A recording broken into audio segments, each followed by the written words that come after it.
Les derniers militaires français de la force Barkhane ont quitté le Mali ce lundi. Après 9 années de présence, les soldats français ont transféré ces 6 derniers mois toutes leurs emprises à l'armée malienne, dont la dernière à Gao, avant de rejoindre le Niger. Notre envoyé spécial a pu suivre et assister à ce moment particulier aux côtés des hommes et des femmes engagés sur le théâtre d'opérations maliens. Des moments rares que nous vous proposerons dès lundi dans une série de 4 reportages dans votre journal Afrique. Fanny Noiro-Cabré, bonsoir. Merci d'être avec nous. Vous revenez tout juste du Mali. Vous avez été une des rares journalistes à pouvoir suivre l'ultime retrait français du Mali. Qu'est-ce que nos téléspectateurs vont découvrir dans vos reportages ? Eh bien, on va pouvoir suivre ces derniers instants, ces dernières heures sur cette base de Gao, qui était donc la dernière emprise de l'opération Barkhane au Mali. Plus de 3000 hommes pouvaient y vivre là. Donc, on va suivre ces derniers moments, tous ces conteneurs qu'il faut vider pour pouvoir être dans le délai imparti. Il fallait quitter avant le 17 août.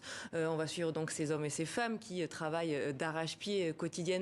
On va suivre également les éléments du groupement tactique des Air Montclar. Ce sont les derniers militaires chargés de sécuriser la base et ce sont eux qui officiellement donc fermeront la base et on les verra tirer le portail et céder cette base de Gao qui met fin à 9 ans d'opération Barkhane au Mali. Dans quelles conditions s'est déroulé le retrait des soldats français à Gao dans le nord du Mali ? Alors ils ont eu peu de temps, c'est vrai. Ce qu'ils nous ont dit souvent, c'est qu'ils ont eu 6 mois en fait pour vider cette énorme base. Donc c'est véritablement une prouesse logistique. Il fallait aller vite, mais il fallait aussi continuer les opérations de sécurisation parce que jusqu'à la veille du départ, les militaires ont patrouillé à Gao, dans les alentours, ont mené ces opérations. Et donc ça a été un petit peu difficile, un défi quotidien. C'est clairement ce qu'ils nous ont dit. Comment les militaires français ont-ils vécu ces derniers instants au Mali ? Ils connaissaient la portée historique de ce moment et même si c'était un départ, une fermeture, ils étaient quand même fiers de pouvoir y participer. C'était une mission comme une autre. Il y avait aussi les plus anciens, ceux qui étaient venus à Gao à plusieurs reprises. Eux reconnaissaient un petit pincement au cœur de devoir fermer, de devoir quitter le Mali, mais ils disaient c'est la mission, on va la mener jusqu'au bout et on continuera ensuite sur d'autres missions. Alors vous avez rencontré ces soldats, avez-vous perçu une forme ou un sentiment d'échec chez eux? Non, ça c'était un peu le mot tabou lorsqu'on leur posait la question. Ils ne veulent pas parler d'échec. Eux préfèrent voir les bilans qui ont été menés de l'opération Barkhane, le nombre d'opérations menées, les chefs terroristes tués. Et puis surtout, pourquoi ils insistent à ne pas utiliser le mot pour eux échec, c'est parce que il y a 59 militaires français qui sont morts, que ce soit lors de l'opération Serval ou l'opération Barkhane. Et donc si on parle d'échec, ça serait aussi une sorte de manque de respect pour la mémoire de ces soldats. La présence des mercenaires du groupe russe Wagner fait partie des divergences entre Paris et Bamako.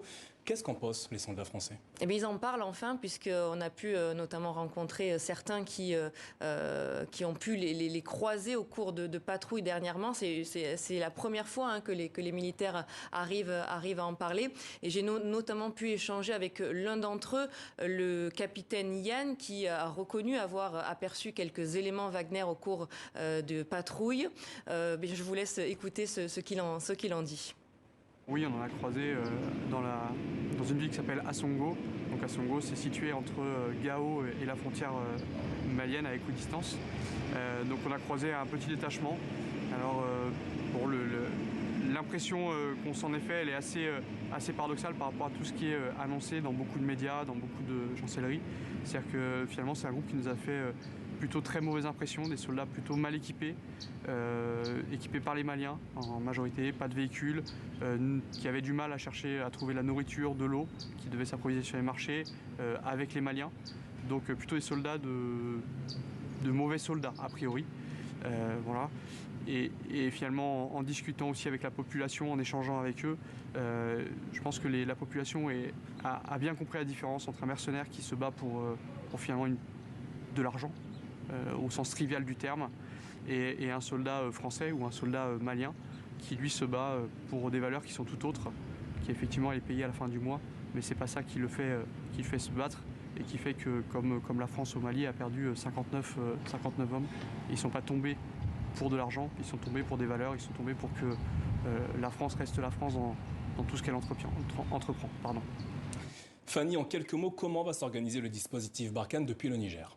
Alors ça ne sera pas depuis le Niger, ça va être sur la bande sahélo-saharienne. Il y aura essentiellement 2 pays, un peu le Niger mais aussi le Tchad. Et surtout, la France est en train de faire le tour de la sous-région des pays qui souhaiteraient avoir une aide, un appui, un soutien du renseignement pour continuer son action au Sahel. Car elle l'a dit, la France continuera à combattre le terrorisme au Sahel. On devrait le définir dans les prochains jours. Fanny Noro-Cabré, merci d'être venue nous parler de cette série de reportages à découvrir à partir de lundi dans votre journal Afrique sur TV5 Monde.